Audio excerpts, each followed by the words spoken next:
وقت کے پلٹنے کا اس سے اچھا اگزامپل کیا ہو سکتا ہے کہ جنگ آزادی ہندوستان کی جد و جہد میں جس پہلے اخبار کے پترکار یا جرنلسٹ نے جام شہادت پیا، ان کا نام تھا مولانا باقر، جو کہ اردو اخبار دلی اردو اخبار کے ایڈیٹر تھے۔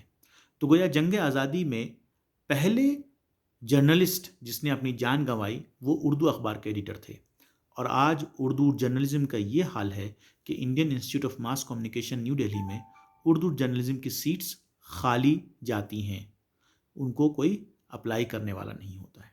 اور دوسری طرف نیشنل ایجوکیشن پالیسی میں کہیں پہ اردو کا نام و نشان نہیں ہے، کہیں اردو کا نام نہیں لیا گیا ہے۔ تو یہ حالات ہیں آج کے اردو کے۔ تو اردو ہے کیا؟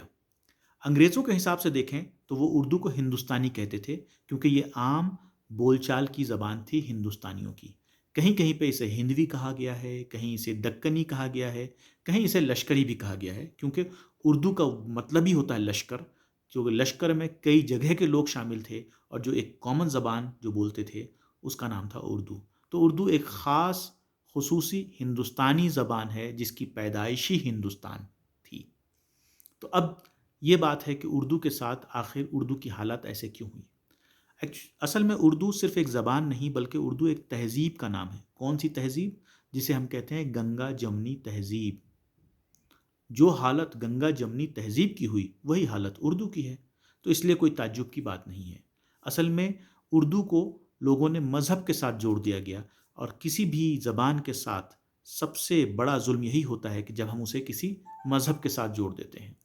تو اردو کو جوڑ دیا گیا مسلمانوں کے ساتھ۔ تو کیا واقعی اردو مسلمانوں کی زبان ہے؟ جیسے یہ سوال آتا ہوگا کہ اردو سے مسلمانوں کا کیا رشتہ ہے، تو میں بتاتا چلوں کہ اردو ادھوری ہے اگر میں چند نام آپ کے سامنے نہ لوں۔ جناب کرشن چندر صاحب، منشی پریم چند، راجندر سنگھ بیدی، رگھوپتی سہائے جن کو فراق گورکھپوری کے نام سے جانا جاتا ہے، سمپورن سنگھ کالرا صاحب جنہیں دنیا محبت سے گلزار صاحب کے نام سے جانتی ہے، چکبس صاحب، یا پھر ابھی جنہوں نے اردو کو زندہ رکھنے کا بیڑا اٹھایا ہے، جنہوں نے ریختہ قائم کیا ہے، ان ریختہ قائم کیا ان کا نام ہے سنجیو سراف صاحب۔ تو ان سب نام گنانے کے بعد کیا ابھی بھی آپ کو شک ہے کہ اردو مسلمانوں کی زبان ہے؟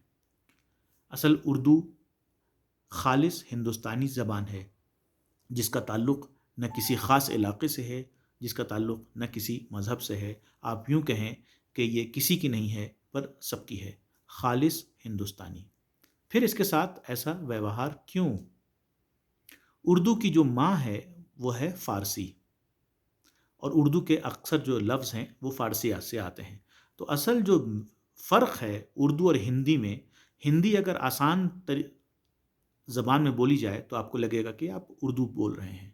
لکھنے کا، لپی کی بات آتی ہے، ہندی ہم دیوناگری میں لکھتے ہیں، اردو کو جو لکھنے کا طریقہ ہے وہ فارسی سے اور عربی سے ملتا جلتا ہے، شاید اسی لیے لوگ سمجھتے ہیں کہ یہ اردو مسلمانوں کی زبان ہے، جبکہ ایسا کہیں بھی نہیں ہے، اور ایسا کچھ بھی نہیں ہے، بلکہ یہ اردو پہ ظلم ہے یہ کہنا کہ اردو مسلمانوں کی زبان ہے۔ جب آپ کو دشمنی اردو سے ہے تو ضرور اردو کی ماں سے یعنی فارسی سے بھی ہوگا۔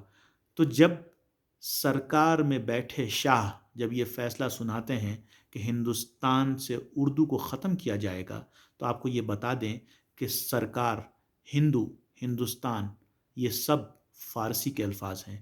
تو میرا سوال آپ سے یہ ہے کہ آپ کس کس چیز کو ہٹاؤ گے اور کس کس چیز کو مٹاؤ گے؟ خیر، اب بات یہ ہے کہ کیا اردو کا فیوچر ہے ہندوستان میں؟ کیا اردو ختم ہو جائے گی؟ جیسا میں نے کہا، اردو ایک عام بول چال کی زبان ہے، اس لیے یہ ختم ہونے سے رہی۔ جب تک لوگ آدھی رات میں غزلیں سنتے رہیں گے اردو ختم نہیں ہوگی۔ جب جب آپ میرے رشق قمر پہ جھومتے نظر آئیں گے تب تک اردو ختم نہیں ہو سکتی ہے۔ تو اردو گویا عام بول چال کی زبان میں ختم نہیں ہوگی۔ فرق کیا پڑے گا کہ اردو کو لوگ لکھنا اور اردو کو لوگ پڑھنا بھول جائیں گے۔ اس لیے وقت کی ضرورت یہ ہے کہ اردو کے چاہنے والوں کو ایک مہم چلانی پڑے گی کہ اس زبان کو زندہ رکھا جائے۔ اس کے 2-3 چھوٹے طریقے یہ ہیں کہ پہلے جب ہم خط لکھتے تھے بچپن میں تو اردو میں لکھتے تھے، خط کی جگہ اب ہم میسج کے آ گیا ہے، تو کی بورڈ ہم لوگ اردو کا انسٹال کریں اور کبھی کبھار اردو میں میسیجز بھیج دیا کریں۔ دوسرا، اردو جرنلزم کو بچانے کے لیے کم سے کم ہر ایک اردو کا چاہنے والا کم سے کم ایک اردو اخبار اپنے گھر میں ضرور منگائے، کم سے کم۔ اور تیسرا، اپنے گھروں میں اردو پڑھانے کا انتظام کیا جائے۔ اگر اسکول میں نہیں ہے اردو تو گھروں میں بچوں کو اردو پڑھایا جائے، مائل خیر آبادی کی کتاب بچوں کو پڑھائی جائے، اور اس طرح سے ہم اردو زبان کو زندہ رکھ سکتے ہیں، اور ہم یہ کہہ سکتے ہیں کہ سلیقے سے ہواؤں میں جو خوشبو گھول سکتے ہیں، ابھی کچھ لوگ باقی ہیں جو اردو بول سکتے ہیں۔ شکریہ۔